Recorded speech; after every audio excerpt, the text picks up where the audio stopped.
Bismillahirrahmanirrahim. Assalamualaikum warahmatullahi wabarakatuh. Alhamdulillah alladzi qad wafaqa lil ilmi khairu khalqihi wa lituqa. Asyhadu an la ilaha illallah wahdahu la syarikalah wa asyhadu anna Muhammadan abduhu wa rasuluh. Allahumma shalli ala nabiyyina Muhammadin wa ala alihi wa sahbihi ajma'in. Amma ba'd, usikum wa nafsi bittaqwallah faqad fazal muttaqun. Alhamdulillah, kita masuk ke bab 4 kitab Riyadhus Shalihin dengan judul Babus Sidqi. Bab ini menerangkan tentang sebuah kebenaran. Marilah kita awali kajian ini dengan sama-sama baca basmalah.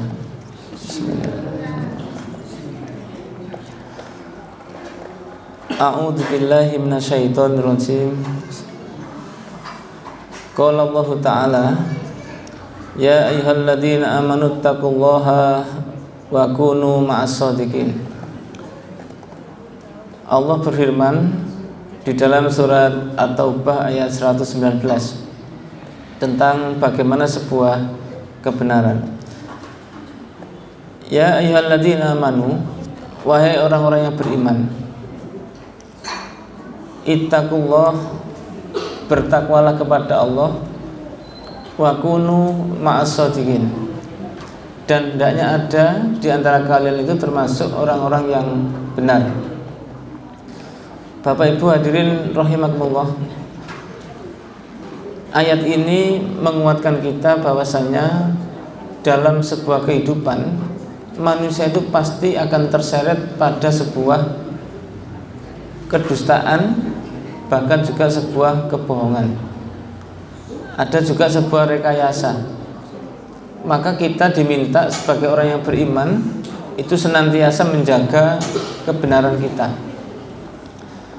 Dari sini Bapak Ibu sekalian, kita masih ingat ada sebuah pepatah mengatakan zaman edan, lek ndak edan ndak keduman. Pernah mendengar ini, Pak? Jadi kalau kita melihat ini, Bu, Pak, kalau ada orang hari ini, mohon maaf, itu orangnya benar, orangnya jujur, orangnya baik, itu menemukan model seperti ini, itu mungkin juga 10.001, bukan 1.001, 10.001. Kenapa demikian? Karena sekarang ini sudah dibuat sebuah rekayasa, kebohongan jadi pembenaran, pembenaran dibalik menjadi sebuah kebohongan. Nah, di era sekarang ini kita merasakan betul sing jujur tambah ajur, sing bener dengar-dengar. Jadi yang jujur tambah hancur, maka dia akan dikucilkan, dibully, bahkan juga diintimidasi oleh orang-orang yang tidak berbuat baik atau tidak berbuat benar. Jadi sekarang ini kalau kita ngomong korupsi itu tidak korupsi pribadi, tapi korupsinya berjamaah. Jadi tidak hanya sholat berjamaah, tapi korupsi berjamaah. Nah, kalau sudah korupsi berjamaah, siapa yang mengingatkan, siapa yang juga menghalau juga tidak ada. Nah, disinilah Bapak Ibu sekalian, kita diminta oleh Allah untuk senantiasa menjaga itu. Ayat ini menegaskan kita bahwasannya orang yang beriman, orang yang bertakwa selalu diminta untuk berkumpul dengan orang-orang yang benar. Kok bisa demikian? Karena kalau kita ini tidak mengikuti tren masyarakat, itu kita pun akan menjadi orang-orang yang dicemooh. Nah, sekarang ini kan kita merasakan betul, wong orang yang berbuat baik, berbuat benar itu dikatakan sok suci, nah, sok baik, sok benar. Padahal orang ini mau berubah menjadi baik. Nah, disinilah kita sekali lagi dikuatkan.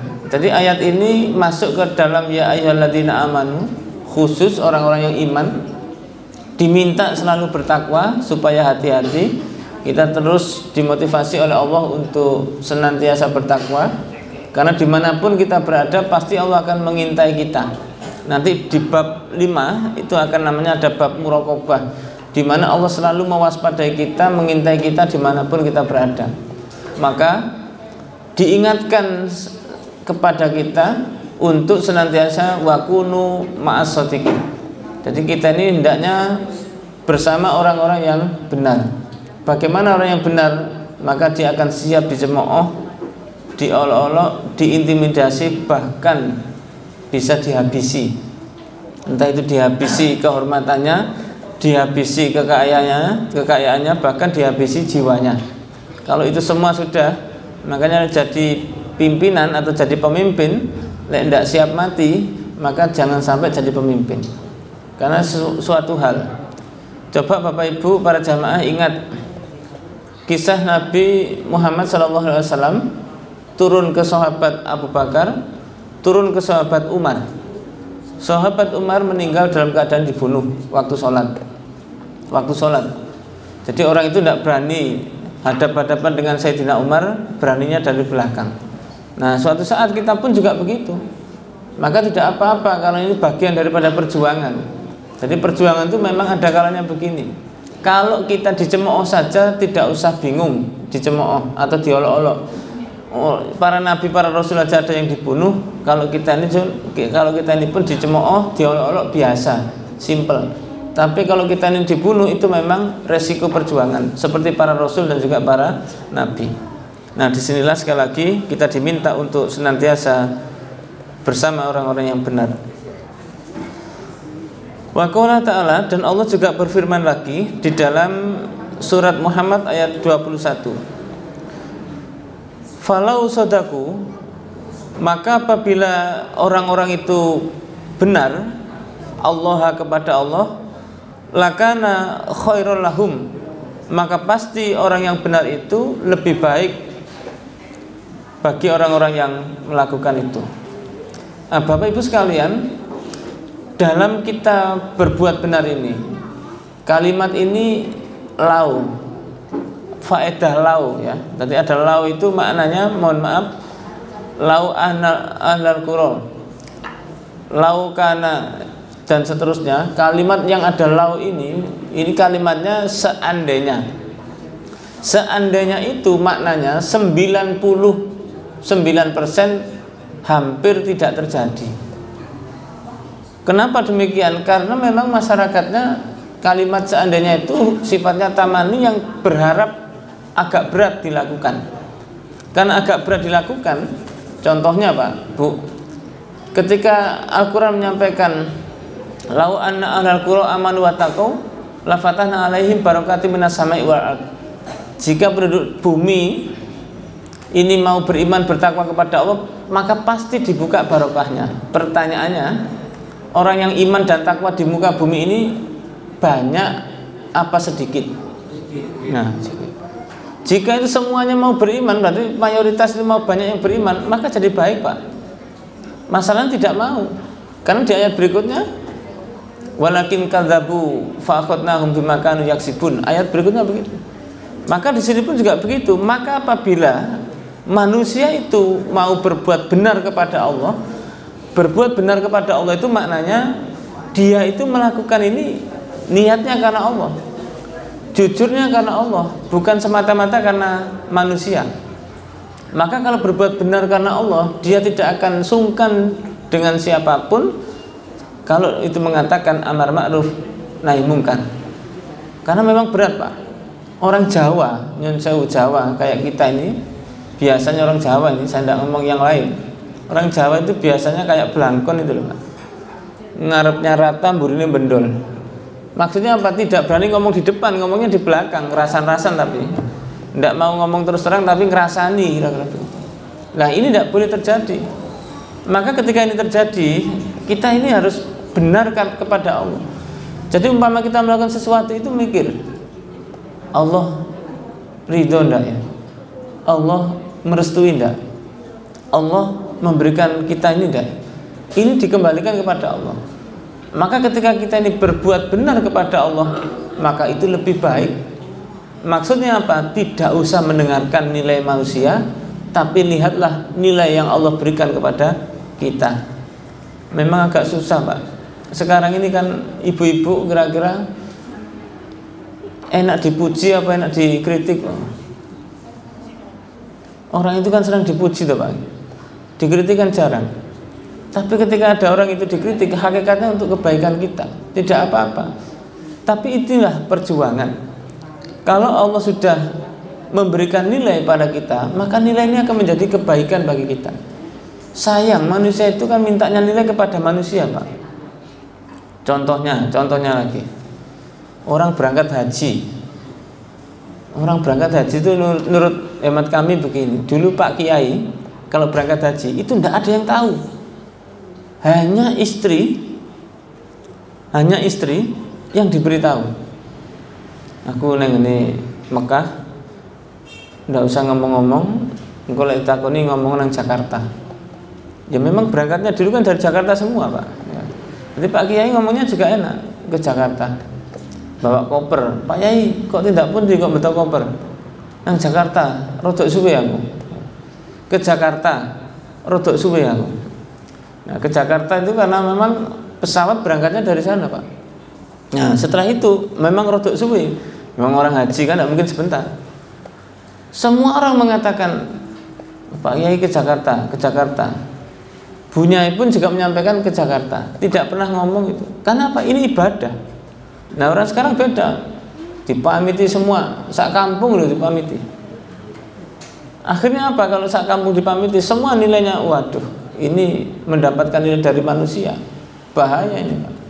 Bahayanya apa? Haji yang dia itu mabrur, niatnya karena Allah, maka hajinya jadi mabur. Tidak jadi mabrur tapi mabur. Karena apa? Tidak mendapatkan nilai dari Allah. Maka baiknya kita melakukan sebuah kegiatan itu semata-mata karena Allah. Nah, disinilah kita diminta oleh Allah senantiasa untuk mencari ridhonya, bukan mencari ridhonya manusia. Nah, ini harus kita pikirkan bersama-sama. Di dalam sebuah hadis an Ibnu Mas'ud radhiyallahu an Nabi sallallahu alaihi wasallam qol inna sidqa yahdi ilal birri, sesungguhnya jujur benar itu akan menunjukkan kepada sebuah kebaikan. Wa innal birra yahdi ilal jannah, dan sesungguhnya kebaikan itu mengantarkan kita menuju ke surga. Orang jujur jadi baik, orang baik masuk surga. Ini rumusnya, Pak. Wa innar rajula la yasduqu hatta yuktaba indallahi siddiqon, bahwasanya seorang laki-laki ketika dia itu berbuat baik, maka Allah akan menulis orang tersebut memang betul-betul siddiq, orang yang betul-betul berbuat baik. Nah, ini ditulis betul, Pak. Jadi kalau Bapak Ibu kita semuanya berbuat baik, itu Allah akan mencatat itu semua.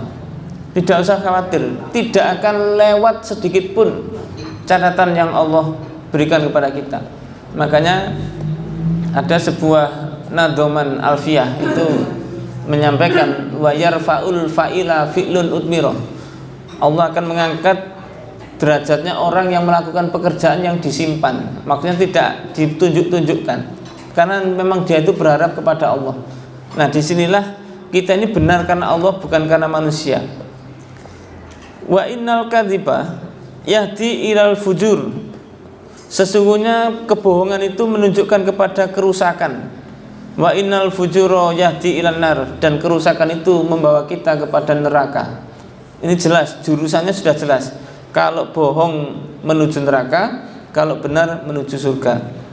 Wa innar rajula la yuktabu hatta yuktaba indallahi kadzaban, dan Allah akan mencatat orang tersebut. Catatannya jelas. Kalau memang dia itu berbuat bohong, maka catatannya jelas, dia akan ditulis menjadi ahli pembohong. Seperti halnya contoh Musailamah al-Kadzab. Nah, ini julukan orang-orang yang bohong. Musailamah al-Kadzab itu dulu zaman Nabi menandingi membuat Al-Quran, menandingi untuk membuat Al-Quran. Dulu ketika Nabi Muhammad menyampaikan Al-Quran, Musailamah juga menyampaikan, saya juga punya wahyu. Apa itu? Inna a'toina kal ak Fasholli li rabbika wanhar inna sani'aka huwal ablaq. Tuh, sama, aku juga bisa buat. Jadi kadang-kadang orang yang bohong ini merekayasa, padahal dimaknai jelek sekali, Pak. Jelek sekali, meskipun kelihatannya indah syair itu. Karena kalau kita belajar pantun atau belajar kalimat itu kan ada irama yang akhirnya sama ya.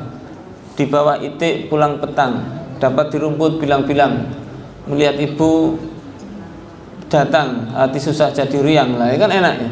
Nah, di dalam bahasa Indonesia kita dulu belajar begitu. Nah, Musailamah itu belajar juga syair-syair begitu, sehingga dia itu ahli syair, sehingga bisa membuat tulisan-tulisan menandingi Al-Quran. Nah, kalau Al-Quran surat Al-Kausar 3 ayat, dia juga membuat 3 ayat. Nah, jadi seperti itu, meskipun dia itu niru-niru sedikit ya, inna a'tayna kal kausar, inna a'tayna kal ak dan sebagainya. Maka zaman Nabi itu, Pak, sudah banyak pembohong dan perekayasa, apalagi zaman sekarang. Makanya jenengan direkayasa itu tidak usah bingung, memang perilakunya dari dulu begitu. Namanya keburukan, kebohongan itu mesti ada.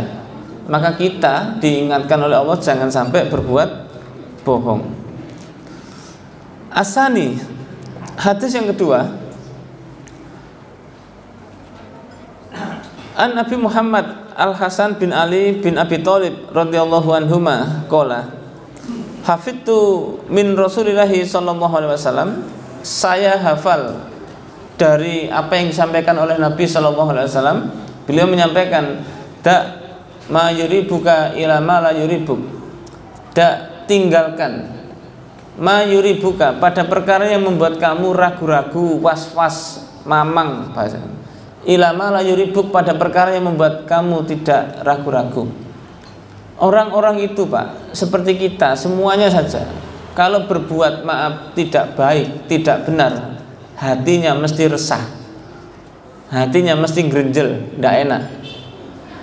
Nah, sekarang panjenengan saya pernah melakukan itu semua, maksudnya punya pengalaman. Pengalaman itu akan menjadikan kita belajar. Orang kalau jujur, benar, kan santai, dia tidak takut.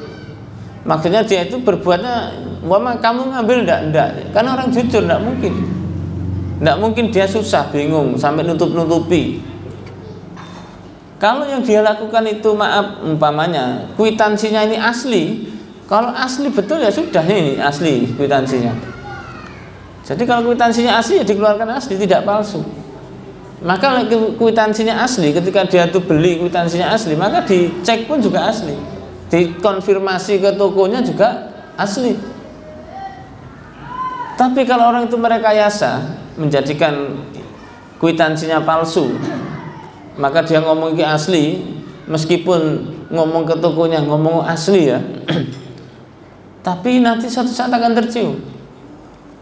Karena kebusukan, keburukan itu mesti akan tercium juga, ditutup-tutupi akan tercium. Yang namanya sebuah bangkai akan tercium. Maka jangan sampai kita melakukan perkara ini yang membuat resah, membuat ragu-ragu diri kita. Nah, perkara yang ragu itu ternyata mengandung unsur subhat, mengandung unsur sebuah kebohongan. Nah, kebohongan semuanya itu akan mendatangkan kita kepada sebuah ketidakjujuran yang menjadikan kita juga orang-orang yang merasa ragu di dalam melangkah. Nah, sekarang berbeda, Pak. Nah, orang dulu itu melakukan perkara yang subhat, melakukan perkara yang itu kan rada berat. Sekarang ini malah enteng. Umpamanya tidak korupsi itu tambah tidak enak gitu. Karena sudah merasa enak, merasa nyaman. Jadi orang itu lebih berbuat buruk, hatinya resah, itu masih baik. Tapi orang berbuat buruk, hatinya tidak resah, jiwanya tidak gelisah, ini bahaya. Jadi orang berbuat buruk, hatinya tidak resah, ini bahaya. Loh, kenapa kok bahaya? Karena tidak ada yang mengingatkan. Karena hati ini sudah menutup.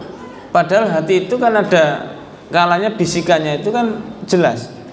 Nah, Bapak Ibu, panjenengan saya melakukan sebuah hal yang tidak benar, mesti hati itu begini, kamu kenapa kok begitu? dalam suatu saat jenengan saya kan mesti merenung, iya ya, aku malah kok begini. Pernah begitu enggak Pak? Melakukan sesuatu begitu.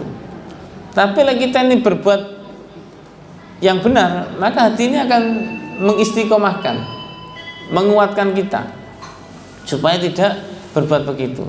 Maka jangan sampai kita melakukan perkara-perkara yang membuat kita ragu, hati kita tidak tenang. Dalam hadis berikutnya, as-salisu an Abi Sufyan Sakhra bin Harb radhiyallahu an fi hadisihi at-tawil fi qissati Hiraqla. Qala Hiraql, "Famada ya'murukum?" Ini ada kisah tentang Raja Hiraqla yang dia itu berbuat jujur benar dalam hal masuk Islam.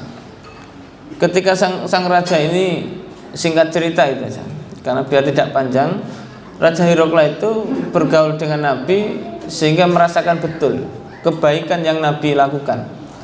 Maka ketika Nabi itu melakukan sebuah kebaikan begitu, Hiraqla ini jujur orang, mengatakan yang baik itu baik. Nah, sehingga mengatakan baik itu baik, maka Raja Hiraqla ini ingin masuk Islam. Sehingga Nabi berpesan kepada Hiraqla, "U'budullaha wahdahu wa la tusyriku bihi syai'an." Menyembahlah kepada Allah, jangan menyekutukannya sedikit pun. Jadi Hiraqla ini ada sebuah pertentangan. Coba bayangkan Pak, panjenengan saya umpama jadi pimpinan orang kafir, kemudian sudah jadi pimpinan, tiba-tiba berbalik. Ini maknanya apa? Seorang raja ketika dia mendapatkan sebuah jabatan, kedudukan, ketika dia itu melepaskan, kira-kira maaf, eman atau rugi Pak? Jadi sudah di puncak, jadi seorang presiden katakanlah, nah, kemudian karena sesuatu ini nanti saya pindah mungkin agama, maka saya akan jadi turun, jabatan saya hilang, perkara yang melekat ke saya pun juga hilang. Itu kira-kira eman apa rugi Pak? Ya dua-duanya ya. Lah maknanya apa? Sekarang ini orang mengambil sebuah kedudukan itu dengan bohong pun dilakukan. Maka kalau sudah jadi raja, jadi pemimpin, jadi mungkin bahkan presiden, bupati, wali kota, maka dia pun akan tempuh itu Pak. Kita ingat betul ketika orang-orang dulu yang mau jadi pemimpin, Khalifah Umar sudah terpilih jadi khalifah pasca Nabi. Khalifah Umar menyampaikan, saya tidak pantas, yang pantas sahabat Abu Bakar, beliau yang selalu ikut Nabi. Loh, ini tidak menemukan kita sekarang, malah ngomong begini, oh itu gak pantas, yang pantas aku lah, begitu. Ini bedanya sekarang gitu. Nah, orang dulu itu memang orangnya ikhlas-ikhlas. Nah sekarang ini orangnya ya setengah ikhlas gitu aja. Kalau kita melihat itu setengah ikhlas masih baik, kadang tidak ikhlas. Maka inilah cerita daripada Hiraqla dalam rangka menurunkan dirinya dalam rangka untuk beribadah kepada Allah. Ini betul-betul tantangan Pak. Umpama jenengan disuruh milih, wis kok gak manut, engko tak pecat. Itu kadang-kadang juga pikiran kita eman, oh, pekerjaanku sudah sampai level begini. Nah ketika nanti ada ketidaknyamanan di hati, itu kadang-kadang anak buah, sebagai anak buah kita itu mikir, ya wis pokoknya yang penting selamat. Meskipun maaf tidak benar, dia yang penting selamat, yang penting dia tidak dipecat. Kadang-kadang ini menjadikan kita berat. Raja Hiraqla saja berani meletakkan jabatan ketika memang dia nanti tidak boleh, tetapi karena memang Allah berikan anugerah, akhirnya rakyatnya pun jadi muslim sebab masuk Islamnya Raja Hiraqla ini. Ini luar biasa Pak. Nah, ini perjuangan besar. Nah, kalau ada contoh begitu, kalau kita ini maaf jabatan kita diturunkan gara-gara sebuah kebenaran, maka itu adalah syahid kita, itu adalah jihad kita. Jadi umpama jenengan saya mungkin ya dipecat gara-gara jenengan jujur benar, maka tidak usah khawatir. La takhaf wa la tahzan, innallaha ma'ana. Allah bersama kita. Gusti Allah gak sari, mesti akan diberikan jalan yang terbaik setelah itu.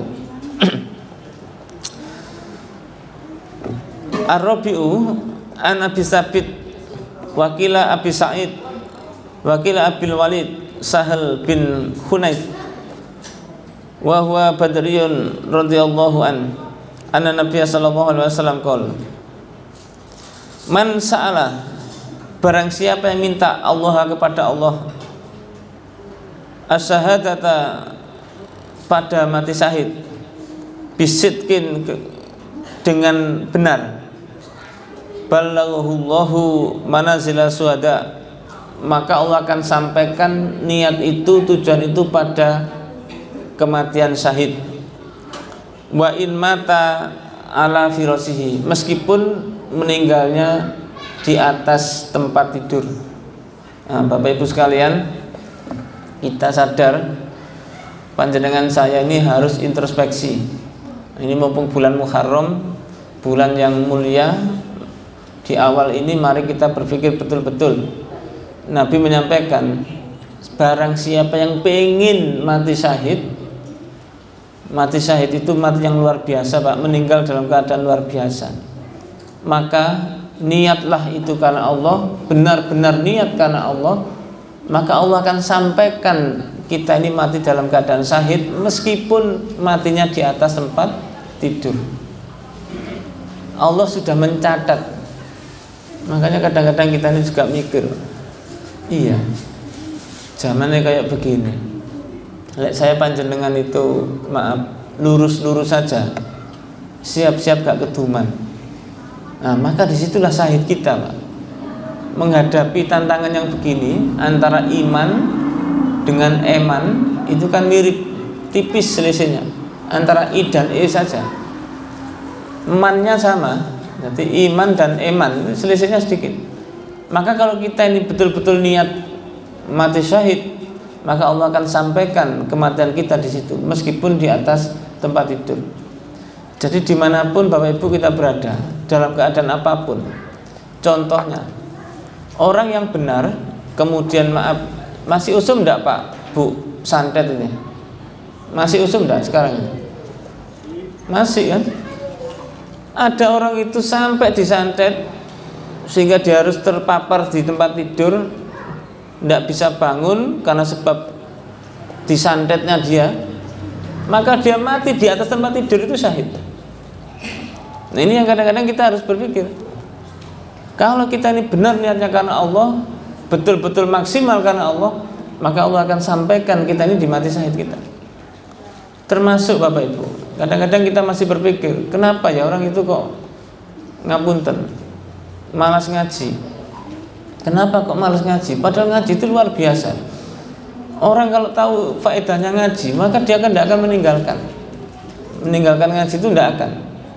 Maka dulu guru saya itu pesen, ojo sampai awakmu itu bolos ngaji, sampai sikilmu cuklek baru gak ngaji gak apa-apa. Maksudnya tidak bisa berjalan menuju tempat itu. Tidak ngomong kamu sakit preyo, tidak begitu. Sikilmu cuklek baru preyo, karena tidak bisa jalan. Tapi lek sakit bisa jalan, berangkat. Itu perintahnya Pak Kiai dulu begitu. Maknanya apa? Saking pentingnya. Sehingga orang yang berjuang di jalan Allah, karena fisabilillahi hatta yarji'a, maka dia akan dihukumi seperti mati dalam keadaan syahid fisabilillah sampai dia pulang ke rumah. Nah, mudah-mudahan kita pun juga semuanya bisa ke situ Bapak Ibu sekalian. Kadang-kadang kita mikir, diajak olahraga, diajak senam, itu sumber nangis setengah mati. Bahkan maaf, jamaah pengajian dengan jamaah senam banyak mana Bu? Itu yang kadang-kadang kita mikir. Itu kadang mohon maaf Pak, subuh habis berwangkat, semua wangat, ngaji kok rasa-rasan gitu loh kadang-kadang. Padahal mohon maaf, kita cek kira-kira ada ndak orang yang meninggal pasca senam, pasca olahraga? Setelah banyak Pak. Sing habis renang dalam keadaan renang loh, nggak kuat ngambil napas mati kedelep ya ada. Pinter renang loh itu, kram kakinya ndak bisa gerak mati di kolam renang loh Pak. Main bulu tangkis, main 1 set, aku kok gak rotok sesek ya, minum sak gelas mati Pak. Yang goes muter-muter kemana-mana, goes mati ngedek. Tapi jenengan temuin ndak? Ada ndak orang setelah pengajian mati, ada ndak? Ada ndak Pak? Jenengan ini ngecek orang-orang pengajian dulu, ada ndak setelah pengajian meninggal? Juara. Makanya pengen uripe sehat, umure panjang ngaji gitu loh Pak. Sekarang ini repot. Pengen umure panjang gak gelem ngaji. Padahal jarang menemukan orang setelah ngaji meninggal. Bahkan Pak Yai dulu pesannya ya, nek iso meninggal dalam keadaan ngaji ku apik. Ya kita pun berdoa begitu. Ya Allah matikan saya dalam keadaan ngaji. Karena hati ini rasanya terpaut dengan Allah itu dekat. Enaknya Pak. Mbah Yai dulu itu kan sikle ya. Nah, sik itu kan tak dipikir santrinya kan masih buka kitab lupa sesuatu ya. Ternyata sikle itu ya pamit. Sikle ya, pamit. Ternyata begitu indahnya. Itu yang kita tunggu sebetulnya. Mati dalam keadaan husnul khotimah itu penting. Sehingga mati syahid ini pun juga jadi kekuatan. Lek mati syahid, seluruh makhluk di langit itu berduyun-duyun menyambut roh kita ini. Mau semuanya mengatakan marhaban, marhaban semuanya. Saking ini indahnya, maka niat kita betul-betul kuat untuk meninggal dalam keadaan syahid. Niatnya begitu, dikuatkan Bapak Ibu. Memang agak susah Bu. Soalnya sudah kadung apa ya? Zaman sekarang ini kadung begini. Makanya jenengan apa? Ndak ikut memikirkan itu juga berat. Kenapa hari ini memang begitu? Karena manusia sekarang kebanyakan begitu. Pokoknya maaf, hidup foya-foya, tua kaya raya, mati masuk surga. Itu kan mutunya orang sekarang gitu Pak. Jadi kalau kita lihat masjid ya kosong, wis masuk masjid itu gak bayar, gratis, ndak antri. Kadang lek ngaji ya dapat makan, dapat snack. Itu lho sik kosong. Maksudnya sik ada sisa. Masuk bioskop bayar. Ya. Bayar. Terus antri. Kira-kira masuk bioskop itu ada pahalanya enggak? Nah, kecuali lihat sang pencerah kira-kira. Makanya kadang-kadang kita berpikir begini, iya ya. Sekarang ini menuju sebuah kefujuran itu, keburukan itu bayar tapi antri. Tapi kalau menuju kebaikan itu wis gratis, enggak bayar, ya kok enggak antri, lompong. Masya Allah Pak, saya bingung juga. Zamannya begini. Saya tuh jalan-jalan ke apa Ahad pagi ya, waktu pengajian gitu. Namanya mall itu, parkirannya itu Pak, ribuan orang itu senam dengan semangatnya begitu. Dari mall ke mall itu full. Pokoknya mall ini penuh. Bahkan ada tempat apa balai kelurahan itu yang luas ya penuh. Kampung kadang di stop dibuat senam. Repot saya. Ini zaman ini kok gini memang. Dan ini menjadikan kita juga mikir, ternyata orang berbuat ini agak repot. Jadi kan mungkin lek pengajian sik dilokne wong. Lah apa nang di Mbak sik iku pengajian. Alah Mbak minggu-minggu pengajian. Masih dilokne begitu. Minggu-minggu iku mbok senam-senam ngono Mbak pengajian itu kan. Lho kadang-kadang dilokne begitu, Pak. Nek kita tidak kuat ya mesti kadang iyalah sekali-kali lah. Lah kadang-kadang sekali-kali kena arus kan. Tapi kita ini memang kuat. Wah, ini tantangannya juga berat. Memang jadi orang benar tuh gini. Yang sabar jenengan ya. Berikutnya Bapak Ibu, di dalam sebuah hadis Nabi menyampaikan an Nabi Khalid Hakim bin Hizam radhiyallahu anhu qala Rasulullah sallallahu alaihi wasallam al-bai'ani bil khiyar malam yatafarraqa.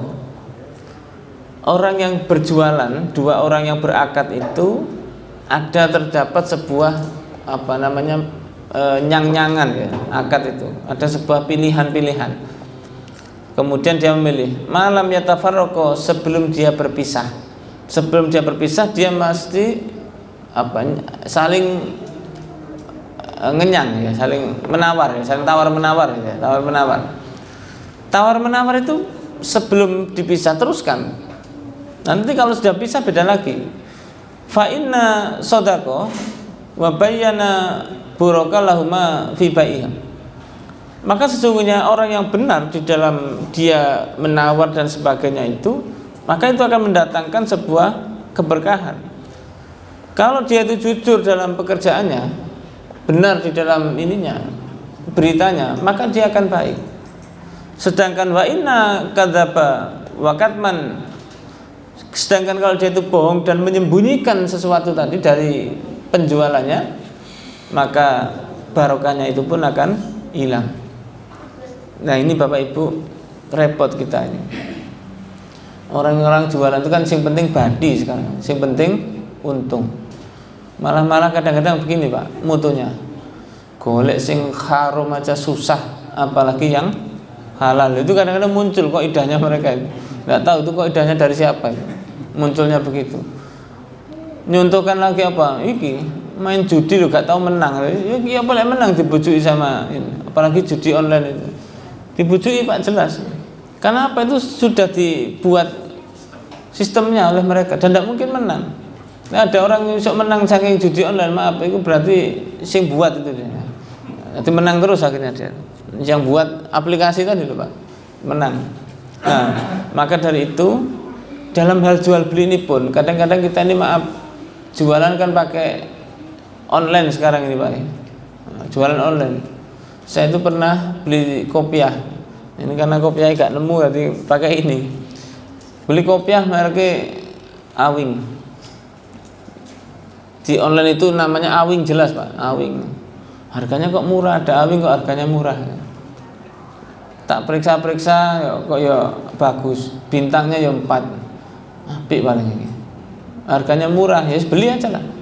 Harganya waktu itu saya nggak salah 40 apa 30 saya lupa. Masa ada kopiah Awing kok 30-40? Sekarang pinter Pak. Semahal lah. Dulu aja zamannya kopiah 10.000 itu Awing sudah 50.000. Nah ini kalau 30 mesti naik. Waktu itu 100-an lah mungkin Pak. Waktu itu saya klik aja ya beli. Ternyata datang Pak, Bu. Merek Awing jadi Awang Pak. Terus kopiahnya kewaku jelek begitu Mas. Jadi katanya siapa? Istri, murah jaluk selamat Mas. Jadi kita kan nemunya tadi begitu.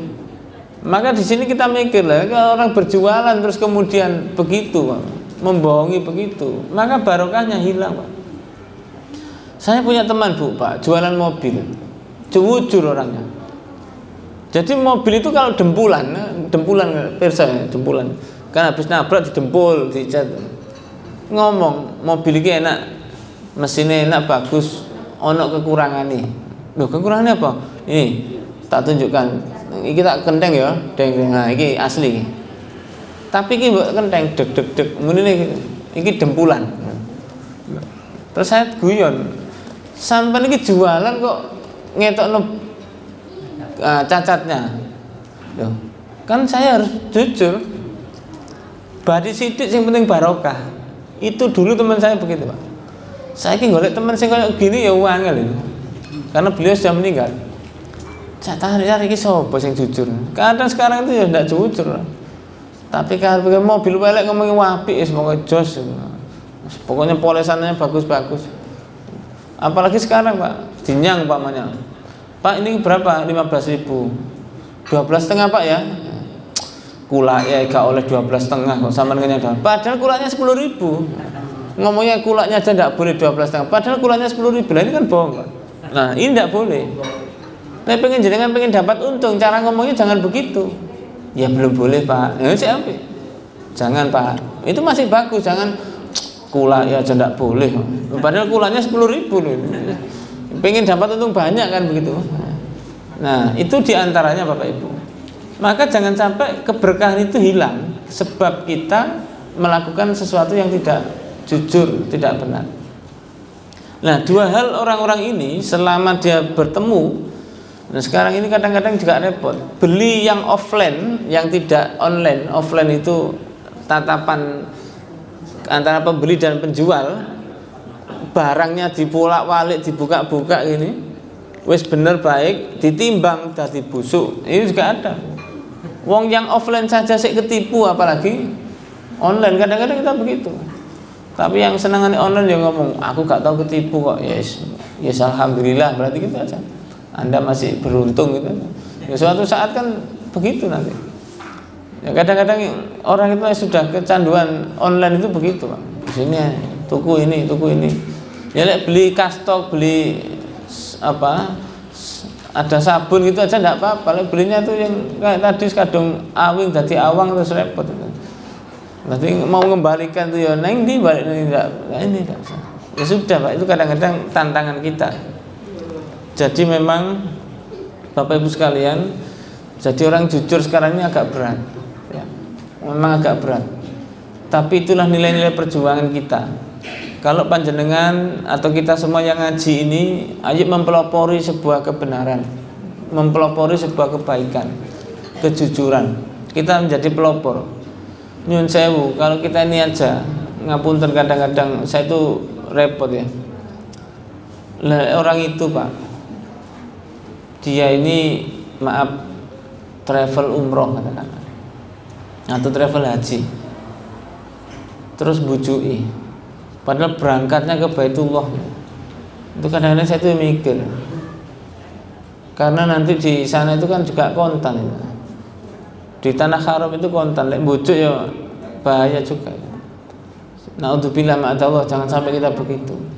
Makanya kalau kita jualan ya yang sewajarnya. Ya kalau memang untung banyak enggak apa-apa, yang penting sewajarnya. Wajarnya itu begini. Harga wajar mungkin 50.000. Ya jangan dijual 100. Tapi lek wajar itu 50.000 kulanya 20.000 dapat untung banyak, wajar enggak masalah. Tapi yang tidak wajar itu harga 50.000 dinaikkan 100.000. Oh, kamu butuh kok, 100.000. Itu tidak wajar. Nah, kebaikan ini Pak, ada sebuah cerita, ada orang itu yang tambal ban.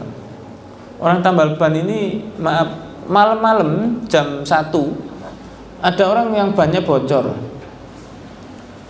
Ban bocor ini ketika itu dia itu tidur, dibangunkan oleh orang yang bawa mobil. Pak, ditotok pintunya. Orang yang mestinya yang ditotok itu waktu malam-malam marah Pak, mestinya marah. Gak ngerti wong turu kok mbok totok. Kenapa dia notok atau mengketuk pintunya untuk membangunkan? Karena besok pagi dia harus ketemu kliennya. Lendak begitu batal, proyeknya buyar. Ada? Belum. Proyeknya buyar. Proyeknya buyar melayang Pak. Nah ternyata orang tambal ban ini niatnya dulu pengen haji. Nah itu dicemooh oleh temannya.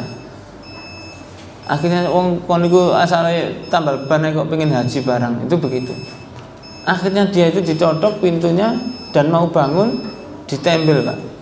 Dan orang tambal ban ini biasanya nambal ban itu kan 25.000 katakanlah. Ya dia nariknya sama 25. Mestinya narik 100.000 kan bisa. Malam-malam bengi-bengi ini biasanya ngelembur. Maaf, tetap 25.000. Bannya 2 ya 50.000. Akhirnya dibayar oleh orangnya 100.000. Enggak ada susuknya Pak, enggak ada kembalinya. Wes susuk IPN Pak, terima kasih. Ikhlas ya sudah. Pulang dari proyek untung 1 miliar, orang tambal ban tadi dihajikan sama istrinya. Inilah karena orang itu berbuat benar, berbuat jujur, yakin kepada Allah, jalan itu akan terbuka lebar. Dan inilah yang harus kita lakukan bersama-sama, karena memang orang yang benar, orang yang jujur hari ini jarang. Seperti jenengan ini orang yang benar dan jujur, insya Allah jadi orang emas di kemudian hari. Mudah-mudahan bermanfaat. Mohon maaf atas segala kekurangan.